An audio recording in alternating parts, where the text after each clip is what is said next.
I know you never hurt me, but that's okay. 'Cause once you hear my pipe in, you're gonna walk this way. Now I sound different, nothing quite like the rest, which indicates to all you industry insiders. Ladies and gentlemen, look who I brought on for a very special edition of the hashtag Fade to Black. I am your host. You already know who it is. It is me, Donna Alamonte Morris, here with the lovely, the queen, ladies and gentlemen. Hello, everyone. I missed you all so much. I'm glad that I have a few seconds to pop in and just be with you all. All right. So hopefully that YouTube video finished uploading. But Teach, I told you I had a surprise for you. Okay. So I've been working on captions to better pop the show and all that stuff. And we've been advertising your the African roots and heritage, if I said that right. So, ladies and gentlemen, if you want to support Teach on her travels, as well as help her organization grow, you can support. And also, you know, I still got the website for you too as well. Let me go ahead and have that strolling too as well. But Teach, I wanted to show you this. I want to let you know, even when you're not on the show, we still love you. We miss you being on the show every Monday. So, but ladies and gentlemen, don't forget to donate. Or if you want to go on to trips, just go to her website. Yes. As it's strolling at the bottom right there. But Teach, do you have anything else before we jump into this? As I want to call it a special report, but for this critical time in America, Black America. What else do you got going on with the African Roots and Heritage Studies travels? Well, I'm glad you asked. Beginning October the 25th through the 28th, we are in Yaoundé, Cameroon. I'm on the ground now. And I have partnered with Sertatola to produce the new African Thought Conference. We're bringing in notables such as Malefe Asante. He is actually the Sertatola African Roots and Heritage Foundation Distinguished Guest Speaker. We're also bringing in 3 presidents, former presidents in the various African countries, and also the president of the African Union.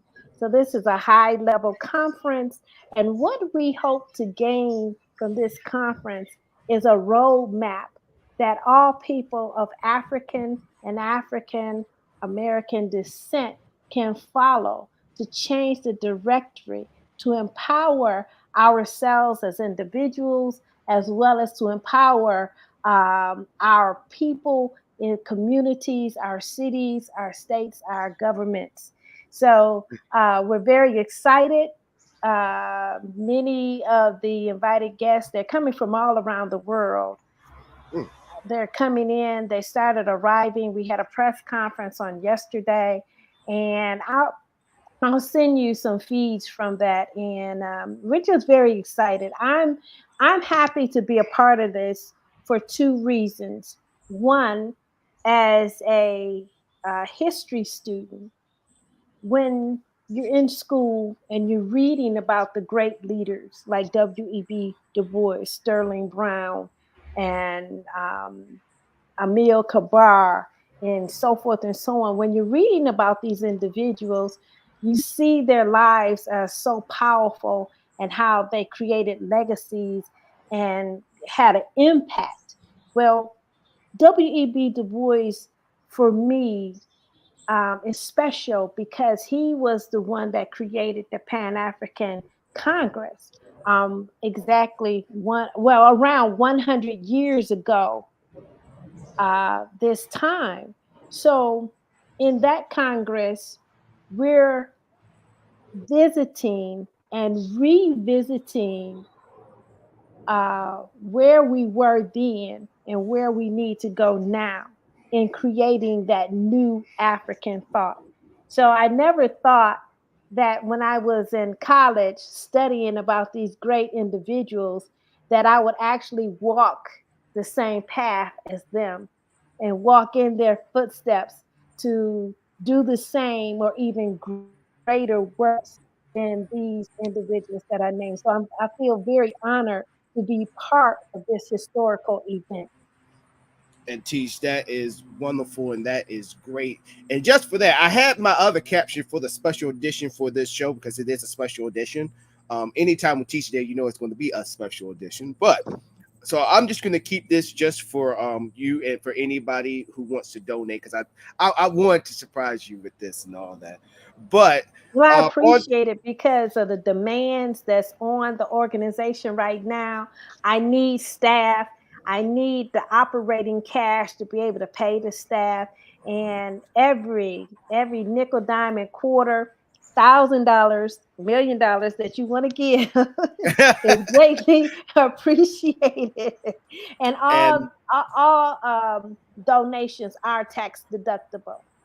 And there you have it right there, ladies and gentlemen. So let me go ahead and fix this real quick. Having the share screen. So, Teach, the reason why I wanted to do this show was because it's something that we need to talk about. I think we talk about it, but it's not like with an educator that knows about this, that's a historian that knows about this. Is the coon in the black communities? Now, for me, here's my definition of, I won't say a definition.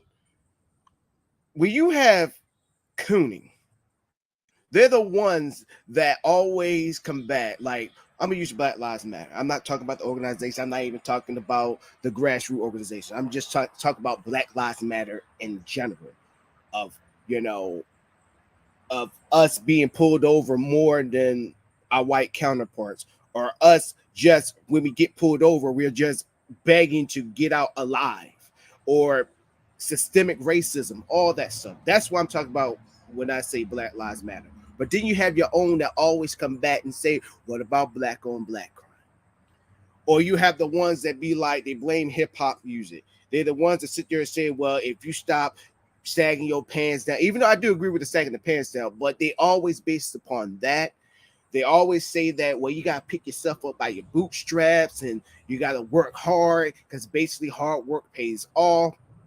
And those ones that just be like, well, if you stop making white people so feel inferior to you, maybe you might make it. So what is your take on the coonery that's going on in the black community? Well, um, in the words of my friend, she uses the term white alignment. Some people don't feel right unless they can line up with the theory and the practice acceptance of white people. And their whole lives are based on, will they accept me? What is their conditions of accepting me?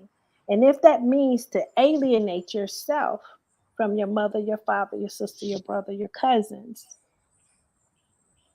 if it means to alienate yourself from your community, then those are things you're willing to do to get accepted by the whites so that you are aligned with their thinking. So you take on the thinking of a white person that is always against blacks. You never find a situation that they are pro themselves, they are pro another race. And the epitome of it is the how could I say, it's actually iconic self hate. Yeah. Yeah. And because I don't think we talk about it enough. In my opinion, I think it's something that we just gloss over. It's one of those in the heat of the moment type of conversation. Like if we're talking about, let's say, Booker T. Washington, W.E.B. Du Bois is going to be up in that conversation. He's going to be That's brought true. up. He's going to be brought up, and we're going to talk about him. Let's say, depending on what we're talking about with Booker T. Washington, and then next minute we're back to talking about Booker T. Washington. And that's how I feel about when we talk about the Sambos and the Coons. I'm not even going to use Uncle Tom because people try to put Uncle Tom in this. Well, you remember Uncle Tom's Cabin? Uncle Tom is a good man and all that stuff. But no here nor there. My biggest take is we give these people a pass. Now I remember a show that we did. I remember you was on, and I brought up is too many people are sitting at the table. And I know that one saying you probably heard this plenty of times is if you're the last one in the room, leave. I'm here to say no, don't leave. Stay in that room because right now I feel everybody got something to say. And if those smart people continue to leave the room, those people that are saying these crazy stuff, like what about black on black crime and all that stuff, are now starting to sit at the table. Because growing up, Teach, you had the adults table, you had the teenagers table, and you had the kiddie table. That's You would correct. never you would never see the kid, a freaking 5-year-old, sit where the teenagers are. Just like you would never see a teenager sitting at the adults table. But right now, we coming to a point where now it doesn't even freaking matter who sits at what table. Now we got teenagers at the adult table talking about adult stuff, and you got the kids sitting at the freaking teenagers table hearing all these things about, I'm not even going into detail, that they shouldn't even be hearing right now. Right. You And have confusion. right.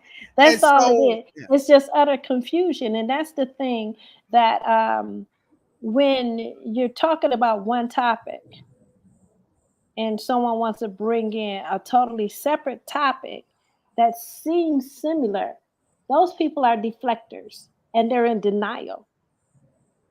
right, It's like apples and oranges. Um, crime, crime is crime, but there's particular kinds of crimes, and in the legal system, based on the crime, is your judgment.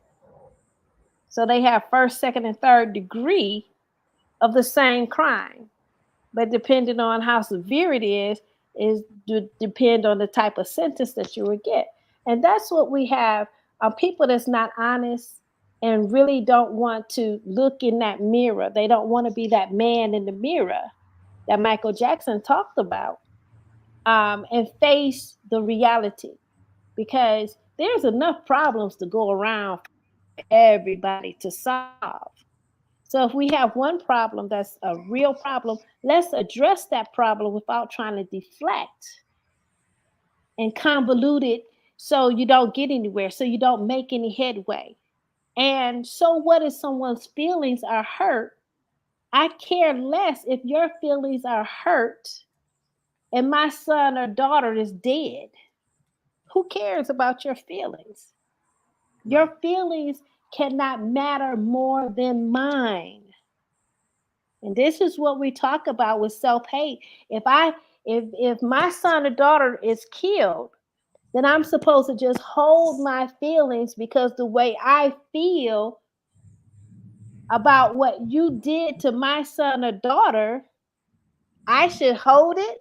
And you created this heinous crime, and you don't want to feel the negative energy that you created. Mhm. No, sir, no, ma'am. You keep your negative energy. I'm not going to allow your negative energy to transfer onto me. I don't have to be aligned with you because your alignment is off and out of balance. Right. And I think that's the biggest concerns. I mean, this is the biggest thing that I have against. Now, I'm a kind of go back on calling them coons, all this stuff. This is why I got with black conservatives. I won't even call them conservatives because you got black people that just think like that anyway. Because a lot of them just don't want to mess up the money.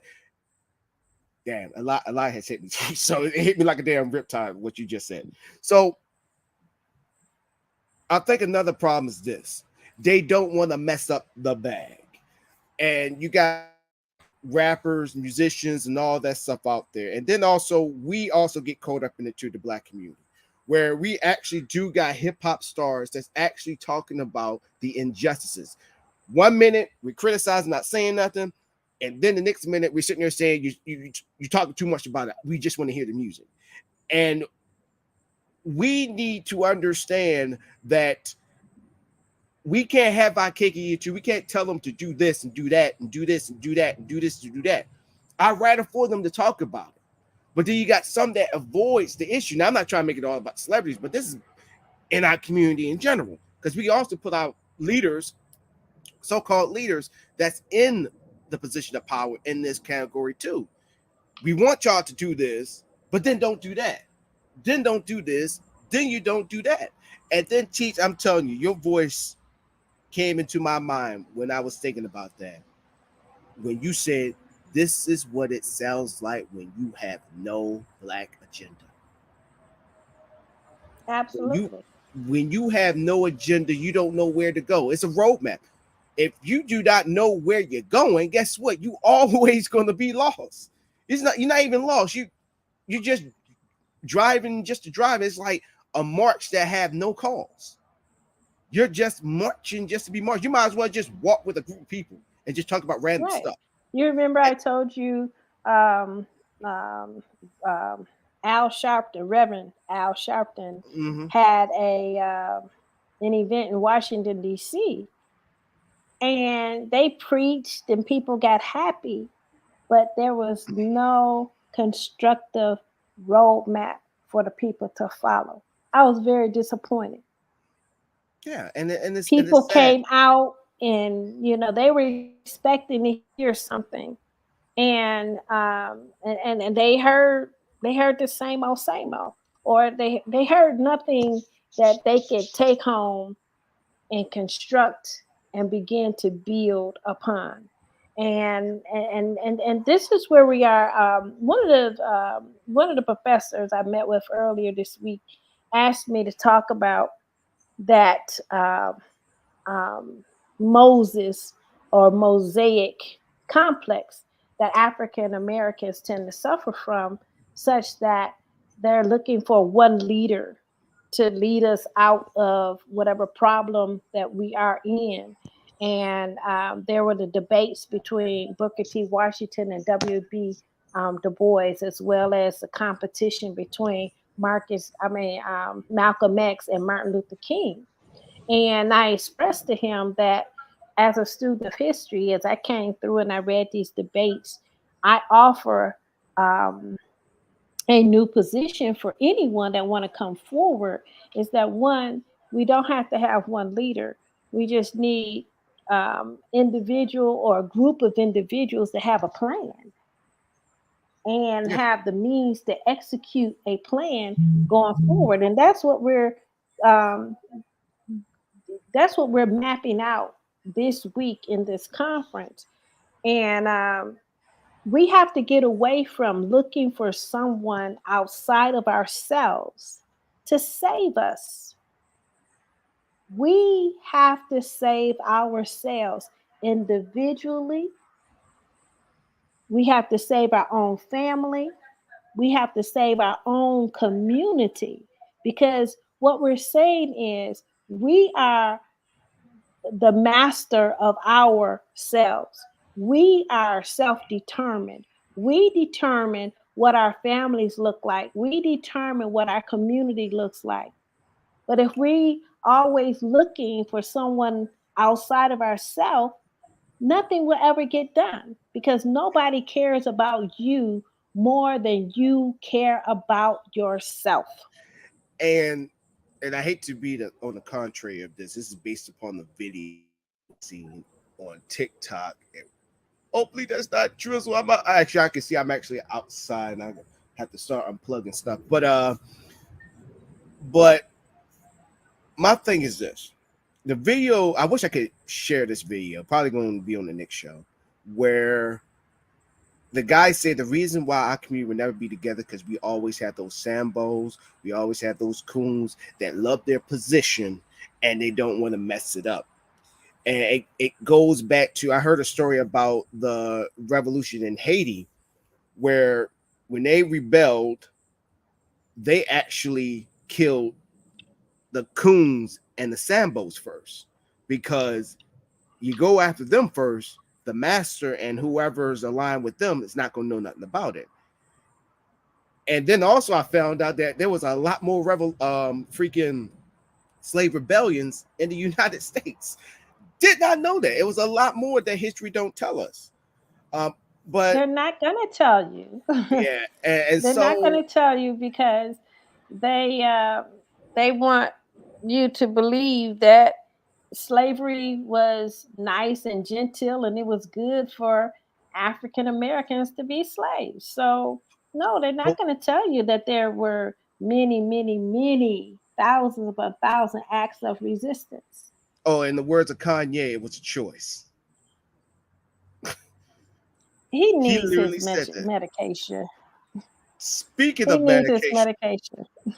speaking of medication, this is a courtesy. Let me add this to the stream real quick. Now, Teach, I know you said that you wasn't up onto the news of the United States. Like you said, when you leave Cameroon, you turn off everything deal with the United States news, which I don't blame you. So this is the reason why I wanted to do this show and get your take on it. So this, now there's a lot of interview that he did, but this was the biggest one, and I wanted to get your take on it. Let me see if I can turn it up. Hopefully you can hear it. Here we go. Kanye West's recent words have landed him in a world of trouble to the tune of $250 million. He said a mouthful on his recent Drink Champs interview, a podcast hosted by rapper Nori and DJ Effin. I'm talking about put out my White Lives Matter tee. The White Lives Matter tee don't say nothing. It don't say DEF CON or nothing on it, right? Among the most egregious claims came this one. West, who now goes by Ye, shared a false conspiracy theory that his friend, conservative pundit Candace Owens, is pushing regarding how George Floyd died. They hit him with the fentanyl. If you look, the guy's knee wasn't even on his neck like that. Now one of Floyd's daughters is reportedly suing him for those comments for $250 million. In 2021, a jury convicted Derek Chauvin of George Floyd's murder. In the summer of 2022, he was sentenced to upwards of 2 decades in prison for his crime. 3 other former Minneapolis police officers were also found guilty for their roles in Floyd's death. That's not the only recent controversy surrounding the artist. After Ye was booted from both IG and Twitter for his anti-Semitic comments, he reportedly said he was buying Parler, a conservative social media app partially owned by Candace Owens' husband. Ye told Bloomberg News he bought the app so he can express his thoughts in an uncancelable environment. Ye had a contentious interview with News Nation's Chris Cuomo, where he doubled down on his anti-Semitic beliefs. Well, he is targeting them that creates a problem. It's anti-Semitic, but I don't believe in that term. One thing is, Black people are also Jew. I classify as Jew also, so I actually can't be an anti-Semite. So the term is actually, it's not factual. But I understand you think that, but I don't think that's a common understanding that Black people can say whatever they want about Jewish people. Well, I'm willing to talk with inside the common understanding until we get the truth. According to CNN Business, Parler only has about 40,000 daily active users. For Inside Edition Digital, I'm Stephanie Officer. Okay, wow. He really needs his meds. That's the best that I can say for him. In America, you have freedom of speech, and he uses it. So, Oh, what he has to say has led to him in trouble. And I applaud his daughter or his relatives for taking such action um, in slandering a man and his death, such a cruel public death that we all witnessed, and for him to really desecrate the dead. Obviously, he didn't get the lesson. I won't say he wasn't taught the lesson, but it seems like he did not get the lesson where you don't talk ill of the dead. What benefit? Uh, what benefit would it be to try to uh, overturn the verdict against his accuser? It makes no sense. He's not a judge. He's not a jury. As far as I know, he has not studied law. So for him to try to say that we didn't see what we saw, he expresses his First Amendment rights of freedom of speech. He is free to speak, but we are free to analyze his speech and take him to court for slander. yeah. But So, I mean, when he said that, it just opened everything to what you told me a long, long time ago. But the crazy thing is, his fans and people like him that thinks like him have his back. That's the thing that blows my mind. But then again, it doesn't blow my mind. Where people like, he got the freedom to say that. I mean, he didn't actually say that Derek Chauvin killed him. He just said that his knee wasn't on his back. I'm like, are y'all really trying to find excuses for this man? Like a lot of people that I follow, either on Facebook or Instagram, I unfollowed them. Like mhm. I remember saying that somebody said to me, if you are spewing BS on my feed, I'm just going to unfollow you or unfriend you. I don't need that stress. It's not worth my time. It's not worth my day. It's not worth my life. It's not worth my sovereignty. It's not, basically, I'm not going to give no energy to it. So I remember when I first heard that, I kind of felt insulted. I was like, damn, I thought we were cool. Like I had this one friend that I kept, not trying to go too far up the track, but I'm going to get to the point. Mhm. I had this one friend that keeps, we be friends, and then she take me off. Become friends Mhm. again, and she take me off. And I'd be like, why you keep taking me off as a friend? It's like, what do you want from me? And she was like, well, every time I clean out, I realize we don't interact. And I'm just like, you know what? I'm just gonna put my hands up. So nowadays, when I see people posting up crazy mess that I do not like, that I do not want to see, or definitely if it's like it takes more of my freaking brain cells away that I never will ever use again, I'm deleting them. So when I'm seeing people putting down the parts up the freaking, it's funny. They also gloss over the interview itself.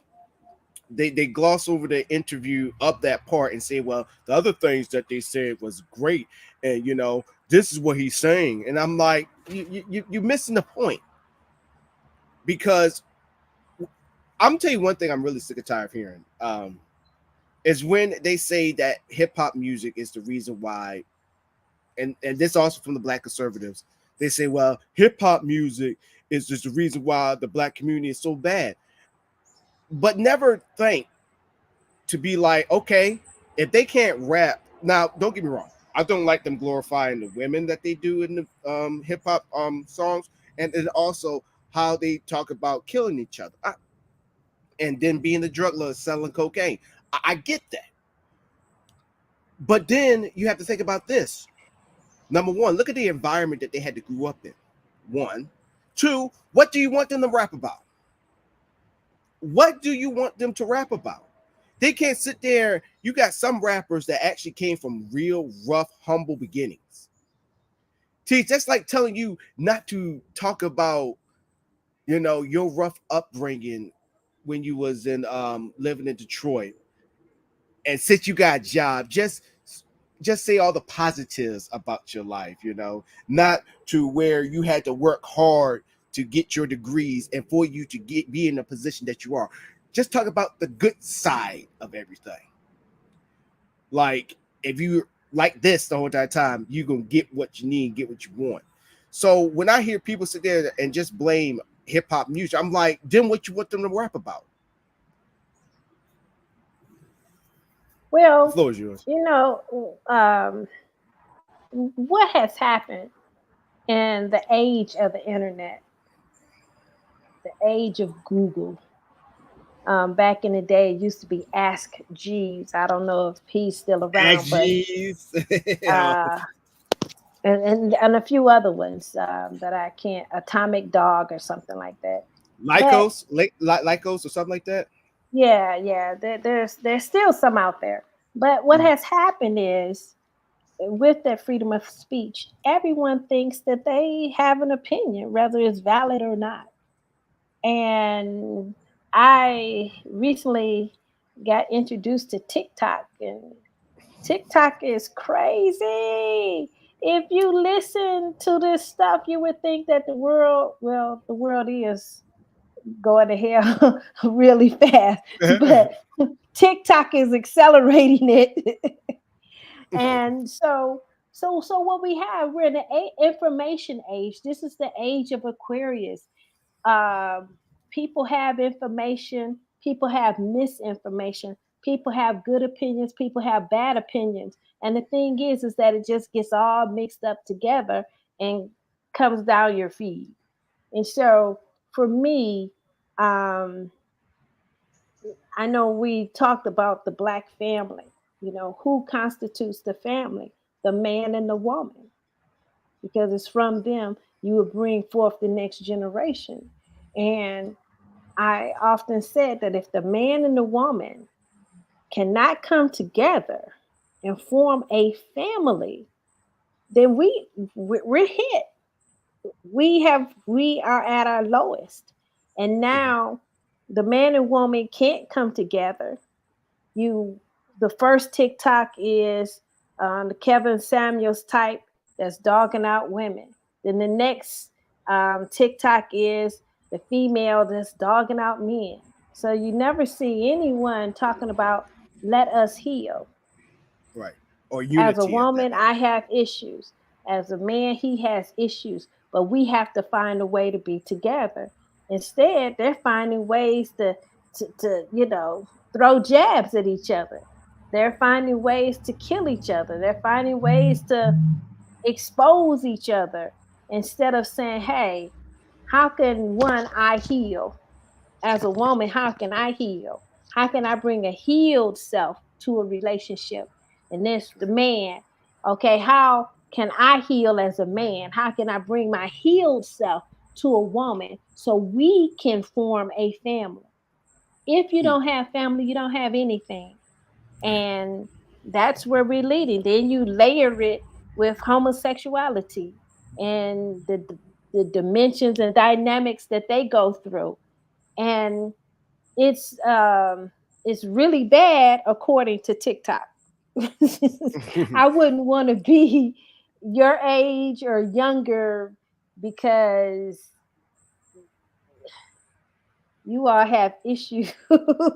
Hey, look, Teach, but you don't have to worry about that because the wet net. Well, I forgot to tell you real quick, and then we're going to head on out because I know you got some other things you got to do. I appreciate you coming up, gracing us with your presence, Teach. So, because I remember Queen Mother, I she love got it. coming on. I love coming on. I just Teach, sorry that I can't come on as well. But I would like to say to the viewers that Seepaway will be joining me. Actually, he'll be coming into my role. I actually wanted to ask And about that because it's great. Because Seepaway, for anybody who haven't been rocking with us a long way, he used to be I won't say used to be. He's still a panel member to this show. And we knew the reason why he couldn't do it because he was trying to qualify to the Olympics, even though Olympics screwed him. But he's still Olympian in my eye. I think in everybody's eyes here, and also Teach. You know, with you doing your endeavors and ventures and all that stuff, you know your seat would never be taken as well. You a fellow Pell member, and we're just happy that you and CPWay have united for this conference. So that's great to hear. And for me, Teach, I want to do this for you because it's been a while since I did your segment. So I want you to give us your segment. You know it is based on your group because it's been a while, and I miss. And I was just actually just looking at your freaking like segment. I'm like, man, I just miss doing that intro. But Teach, for us, can you grace us with your final segment? Okay. I can. All right, here we go, ladies and gentlemen.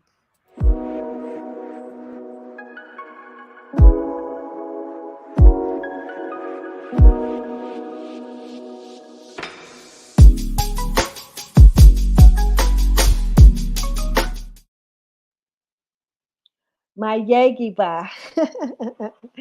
It has been quite a while since the last time I was on the show, and I'm in Cameroon again. Cameroon tends to love me, and I love Cameroon, and we're here for the new African Thought Conference. We're bringing in scholars from all over the world, and we want to create that pattern. We want to create that roadmap for individuals to follow, for families to follow, for communities to follow, for the uplifting and the rising of the African. We're going through a paradigm shift, and there is a power change, and the ancestors are calling upon everyone that has that African DNA to one, hear the voice of the ancestors and know your role and how you can fit into the African Renaissance. What is your part to bring forth that we may see a new glory? I do have a trip going to Senegal in December. You all, I have talked about the Afrima Awards. For the last few years, they were being hosted in Nigeria, but the ambassador to Senegal have agreed to host the 2022 Afrima Awards in Senegal. So in December. So go ahead, get your money that folds, your plastic card, your pennies in a jar, however you want to pay for it, and come join us in Senegal for the 2022 Afrima Awards. So I love you all. I thank you for all of your contributions. I thank you for all of your support and supporting this channel, as well as the African Roots and Heritage Foundation. Thank you. I love you, and good night. Teach, thank you so very much. Once again, ladies and gentlemen, y'all can donate www.arhf.net. You won't believe it. When I was doing the Monday show, I kept messing that up. I kept on saying AWF. I'm like, hold on, ain't no W in there. I'm like, oh my gosh. And so I kept correcting myself. But yeah, ladies and gentlemen, if you want to be a part of these trips, if you want to know about the history and you want to know about these travels, go to her website right now, www.arhf.net. Support the African Roots and Heritage Study travels. Donate now. Teach, thank you for being on this special edition. Hopefully, if you can't come on Mondays, I'm going to start doing this as a show when you have time, catch you up, and because everybody need to hear the word from you. We miss you. And so I want to start doing these special edition shows. With the Wet Network, we got our own app now, so we need to start putting out some content. And also the Wet Network site is up to as well, Teach, which I will send you the content creator link so you can start telling your followers to start going over there, and you can start posting stuff on there too as well. And with all that being said, Teach, once again, thank you. We love you. We miss you. Hopefully that you're living your best life out there and you're changing the world as well. Yes. And and with that being said, we're gonna say goodbye to this to y'all for this special edition. As for Anita Joe, aka Teach the Queen Mother from Cameroon, and then me here in the United States, Donella Montemore is your host. Thank y'all for tuning into this special edition. Don't forget to donate. And y'all have a good one. Stay safe. Catch you later. Teach you have a good one. Love ya. All right. Bye-bye. Good night. Bye-bye. Yeah, I'm flipping, spitting these lyrics. Got you feeling what I be saying, like you caught the Holy Spirit now. I done went through some shit up in my past, but it fertilized my future. Now I'm harvesting my cash. I like them pretty, but they can't be hot, so did it. Talking like I'm gone by what you want, you think it's silly, girl.